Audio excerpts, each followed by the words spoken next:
신앙생활을 잘 한다는 것은 기적을 체험하거나 자기 열심을 불태우는 일이 아니랍니다. 하느님께 신뢰를 두고 지금 나의 삶을 기쁘게 행복하게 참되게 굳세게 살아가는 것이랍니다. 하느님의 말씀을 듣고 하느님께 기도하는 일이 필요합니다. 하느님께서 얼마나 우리 가까이에서 우리를 사랑하시고 함께 하시는가를 깨닫게 된답니다.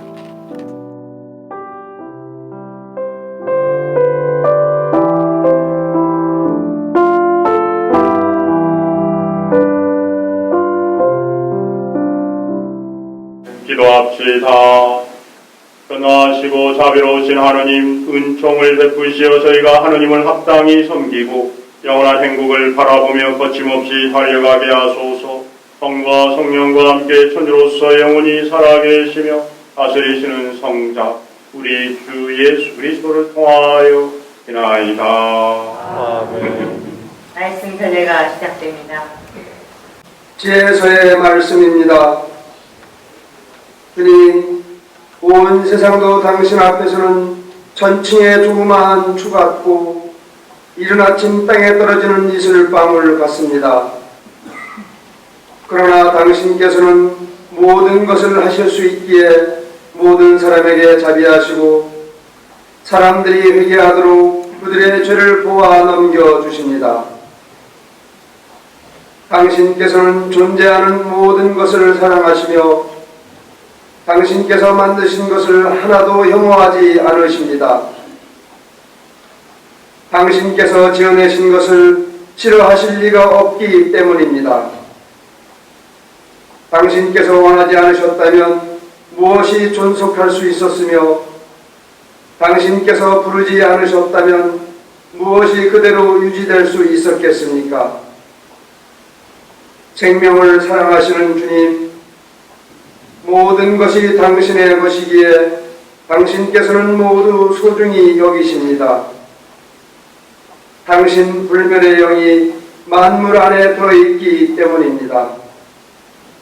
그러므로 주님, 당신께서는 탈선하는 자들을 조금씩 꾸짖으시고 그들이 무엇으로 죄를 지었는지 상기시키며 훈계하시어 그들이 악에서 벗어나 당신을 믿게 하십니다. 주님의 말씀입니다. 하나님 감사합니다. 그의 임금이신 하느님, 영영세세 당신 이름을 찬미하나이다. 저의 임금이신 하나님, 영영세세 당신 이름을 찬미하나이다. 저의 임금이신 하느님, 당신을 높이 기리나이다. 영영세세 당신의 이름을 찬미하나이다. 나날이 당신을 찬미하고 영영세세 당신 이름을 찬양하나이다.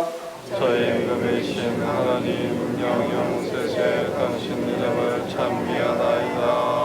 주님은 너그럽고 자비하시며 분노에 더디시고 자애가 넘치시네. 주님은 모두에게 좋으시며 그 자비 모든 좀을 위해 내리시네. 저의 임금이신 하나님, 영영세세 당신 이름을 찬미하나이다. 주님, 모든 조물이 당신을 찬송하고 당신께 충실한 이들이 당신을 찬미하나이다. 당신 나라의 영광을 노래하고 당신의 권능을 이야기하나이다. 저의 임금이신 하나님, 영영세세 당신 이름을 찬미하나이다. 주님은 말씀마다 참되시고 하시는 일마다 진실하시네. 넘어지는 누구라도 주님은 붙드시고 꺾인 이는 누구라도 일으켜 세우시네. 저의 임금이신 하나님, 영영세세 당신 이름을 찬미하나이다. 사도 바오로의 테살로니가 이서 말씀입니다. 형제 여러분, 우리는 늘 여러분을 위하여 기도합니다. 우리 하느님께서 여러분을 당신의 부르심에 합당한 사람이 되게 하시고 여러분의 모든 선의와 믿음의 행위를 당신 힘으로 완성해 주기를 빕니다. 그리하여 우리 하느님과 주 예수 그리스도의 은총에 따라 우리 주 예수님의 이름이 여러분 가운데에서 영광을 받고 여러분도 그분 안에서 영광을 받을 것입니다. 형제 여러분, 우리는 우리 주 예수 그리스도의 재림과 우리가 그분께 모이게 될 일로 여러분에게 당부합니다. 누가 예언이나 설교로 또 우리가 보냈다는 편지를 가지고 주님의 날이 이미 왔다고 말하더라도 쉽사리 마음이 흔들리거나 불안해하지 마십시오.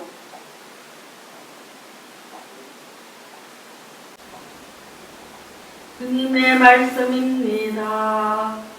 하느님 감사합니다. 모두 일어서서 복음 찬송을 노래하겠습니다. 할렐루야 할렐루야 할렐루야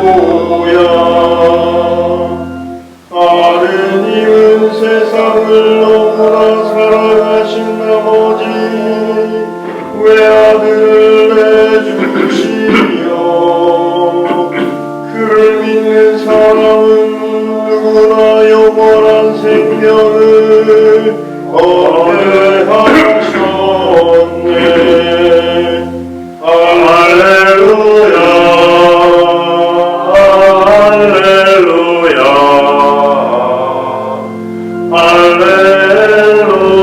할렐루야. 주님께서 여러분과 함께 사제의 영과 함께 누가가 전한 거룩한 복음입니다. 주님 영광 받으소서. 그때 예수님께서 예리고에 들어가시어 거리를 지나가고 계셨다. 마침 거기에 zakhe오라는 사람이 있었는데 그는 세관장이고 또 부자였다. 그는 예수님께서 어떠한 분이신지 보려고 애썼지만 군중에 가려 볼 수가 없었다. 키가 작았기 때문이다.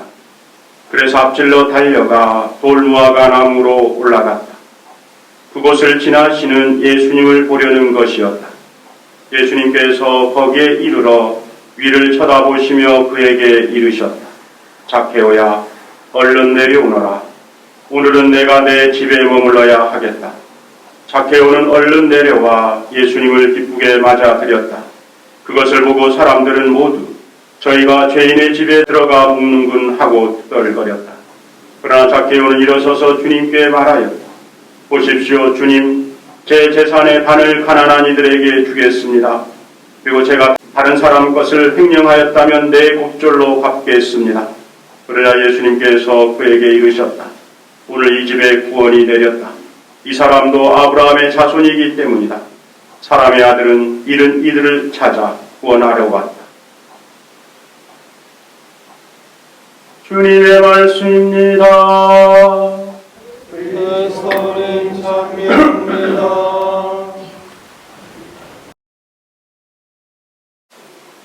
참 예수님 사랑합니다. 11월 한 달은 위령의 달입니다.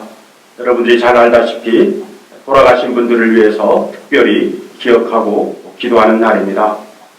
대구의 성직자 묘역에 가보면 그 입구에 이런 굵기가 쓰여 있습니다.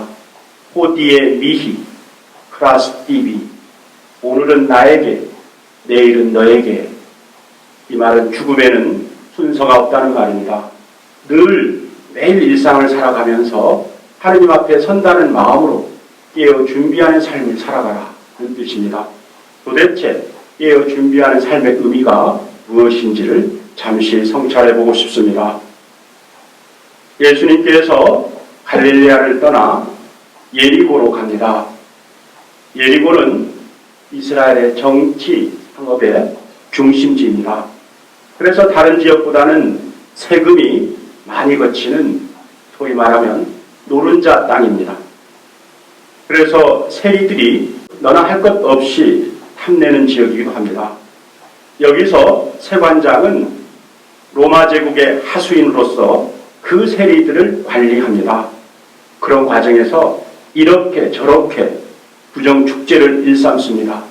그러다 보니 유다인들은 그들을 가격하게 이야기하면 동족을 등쳐먹는 죄인으로 낙인찍고 멸시합니다. 바로 오늘 복음에 나오는 zakhe오는 이런 예리고의 세관장입니다. 원래 zakhe오라는 이름은 순수하고 의로운 이라는 뜻입니다. 하지만 실제로 그는 정반대의 삶을 삽니다. 부당하게 세금을 징수하고 부정한 이익을 챙기며 부자가 된 속물입니다. 이름값을 제대로 하지 못합니다. 여기다 자기 스스로도 스스로 구원받지 못할 것이라고 뼈아프게 생각합니다. 도대체 어떻게 해야 zakhe오가 자신의 나약함에서 벗어나 구원의 길로 나와 새로운 생명을 얻을 수 있을까요? 오늘 복음에서 예수님께서 그 해답을 가르쳐 주십니다. 한번 화면을 봐주시기 바랍니다. 보시면 19세기 유명한 프랑스 화가 제임스 티소가 그린 예수님과 zakhe오라는 작품입니다. 우선 예수님을 한번 보시기 바랍니다. 예수님을 보면 맨 앞에 긴 옷을 입고 있는, 유다인을 상징하는 긴 옷을 입고 있는 분이 예수님이십니다. 예수님 뒤에를 보면 그 뒤에는 제자들이 따르고 있습니다. 그리고 제자들 뒤에는 군중들이 함께 예수님을 따라서 들어오고 있습니다. 그러자 평소 예수님의 소문을 익히 듣고 있고 그리고 그 예수님을 꼭 뵙고 싶어 하던 zakhe오가 어떻게 하고 있습니까? 돌 무화과 나무 위로 올라가 예수님을 뚜렷이 바라보고 있습니다. 왜 zakhe오는 예수님 앞에 당당히 서지 못할까요? 거기엔 두 가지 이유가 있습니다. 첫 번째는 원래 그는 키가 워낙 작아가지고 남들과 똑같이 서면 예수님을 도무지 볼 수가 없습니다. 여기다가 남들처럼 당당하게 나설 수 없는 죄인의 처지임을 자신이 압니다. 그럼에도 자신이 더 이상 예수님을 안 보면 구원의 기회를 놓칠 것 같아가지고 위협을 무릅쓰고 나무 위로 올라간 겁니다. 우리가 아무리 어렵고 힘들고 나약해도 자신에게 주어진 은총의 기회를 놓쳐서는 안 됩니다. 찾아 나서야 합니다. 그리고 인내를 다해서 기다려야 합니다. 그때 은총의 열매가 맺어지는 겁니다. 그러자 예수님께서는 그의 가련한 처지와 간절한 믿음과 열정을 보시고 어떻게 하고 있습니까? 똑바로 앞을 보는 것이 아니라 위를 쳐다보고 있습니다. 여기서 위를 쳐다보다 라는 단어를 그대로 직역하면 위로 보다 정도입니다. 하지만 이 단어는 신약 성서에 딱 7번 나오는 매우 희귀한 단어입니다. 이는 그냥 육신의 눈으로 위를 바라본다는 뜻이 아닙니다. 그것은 분명한 구원의 의지를 가지고 마음의 눈으로 꿰뚫어 본다는 말입니다. 곧 예수님께서 상처 입고 시름에 젖은 zakhe오의 영혼을 있는 그대로 받아들이고 사랑한다는 뜻입니다. 그러한 예수님께서 말씀하십니다. zakhe오야, 걱정하지 마라는 뜻으로 zakhe오야, 얼른 내려오너라. 오늘은 내가 내 집에 머물러야겠다. 이 말씀 안에 예수님의 사랑이 고스란히 녹아 있습니다. 우선 어떻게 합니까? 예수님께서는 zakhe오야 이름을 부르고 있습니다. 이런 예수님께서 이름을 부르는 것은 주님의 사랑 표현입니다. 그 옛날 하느님은 당신이 사랑하는 이를 부를 때 꼭 이름을 부릅니다. 아브라함아, 사울아, 시몬아로 부릅니다. 이것은 하느님의 사랑받는 자녀란 정체성을 확인해서 천국의 기쁨을 맛보게 하기 위한 겁니다. 형제 자매 여러분, 우리도 마찬가지입니다. 사랑하는 이를 부를 때는 꼭 이름을 부르도록 합시다. 야, 너, 당신 이렇게 부르지 맙시다. 꼭 사랑을 듬뿍 담아가지고 자녀면 요한아, 이웃이면 마리아 자매님 등이나 부르도록 합시다. 그때 그 사람으로 하여금 특별히 사랑받는 존재임을 느끼게 해줍니다. 그리고 깊은 친밀감과 유대를 가져다 줍니다. 그리고 나서 예수님께서 비로소 그에게 사랑의 손길을 건네며 그의 집에 머물겠다고 약속하십니다. 그러자 자케오는 이제 자신은 더 이상 죄인이 아니라 주님의 사랑받는 자녀임을 느낍니다. 주님의 사랑이 너무도 감동스러워 한번 화면을 보시기 바랍니다. 마치 예수님의 십자가의 죽음을 예상하듯 자신도 팔을 십자가에 매달리듯 벌리고 있습니다. 이제는 주님의 사랑만큼 자신도 지난날의 허물을 벗고 새로운 주님의 사랑의 삶을 살겠노라고 주님 다짐합니다 라고 고백하는 거예요. 이에 예수님께서는 그 믿음의 고백을 느끼고 그에게 온전한 구원의 약속을 하십니다. 이처럼 주님의 사랑은 죽어가는 자케오의 영혼에 위로를 주고 그 자케오에게 새롭게 살아갈 수 있도록 영혼의 생명을 불어넣어주고 있습니다. 형제 자매 여러분, 주님의 사랑은 우리 메마른 영혼의 감로수이자 죽어가는 영혼 육신을 살리는 생명력과 같습니다. 그리고 또한 우리에게 우리가 맞이할 천국 영광을 맛보게 합니다. 우리도 이런 주님의 사랑을 매일 감사하며 살도록 합시다. 그리고 그것으로 끝나는 것이 아니라 그 사랑을 본받으며 이웃에게 사랑을 실천하며 살도록 합시다.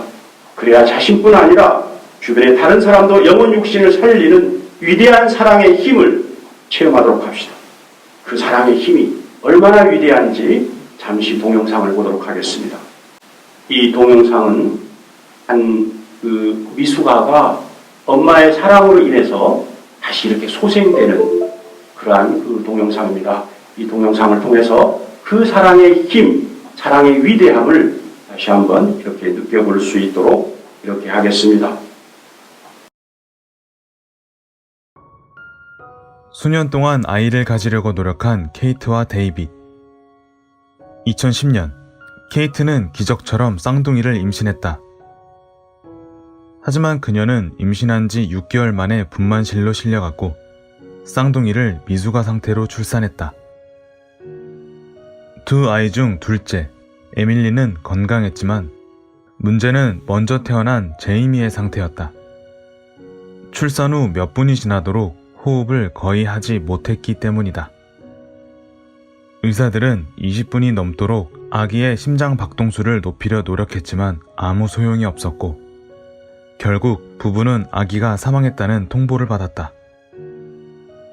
간호사는 서서히 식어가는 아기의 몸을 엄마의 가슴에 놓아주고는 마지막 인사를 하게 했다.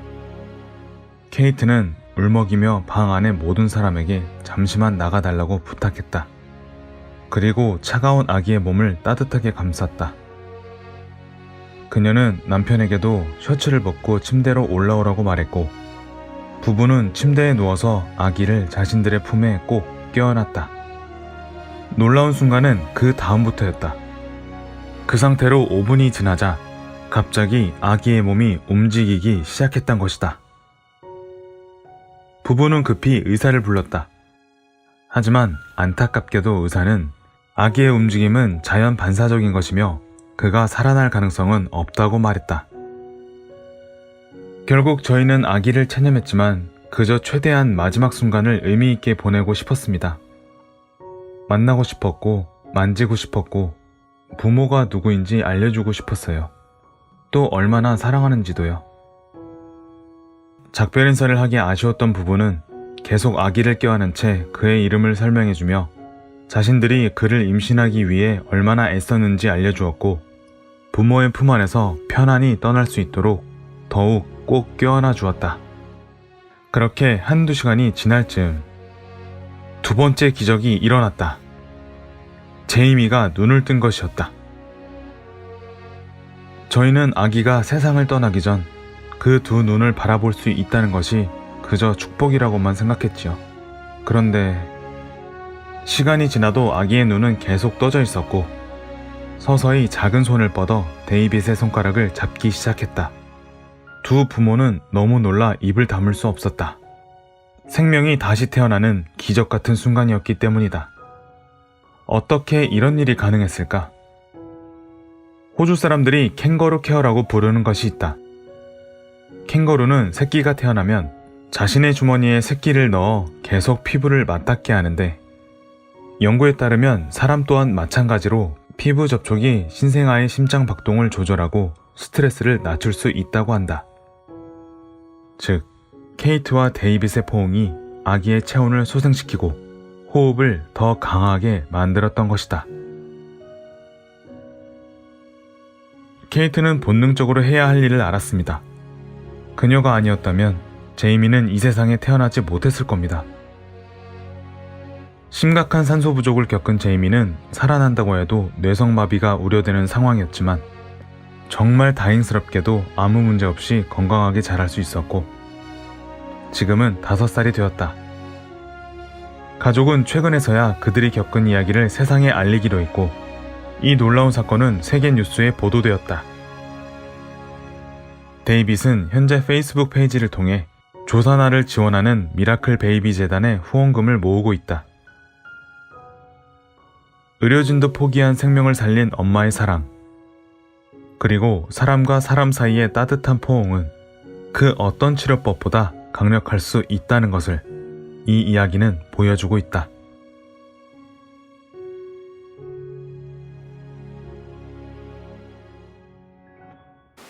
이 아이의 소생은 엄마의 사랑의 결실입니다. 그러므로 형제 자매 여러분, 근본 한 주를 시작하면서 주님께서도 우리를 그렇게 사랑하고 있다. 주님의 사랑에는 단절이 없습니다.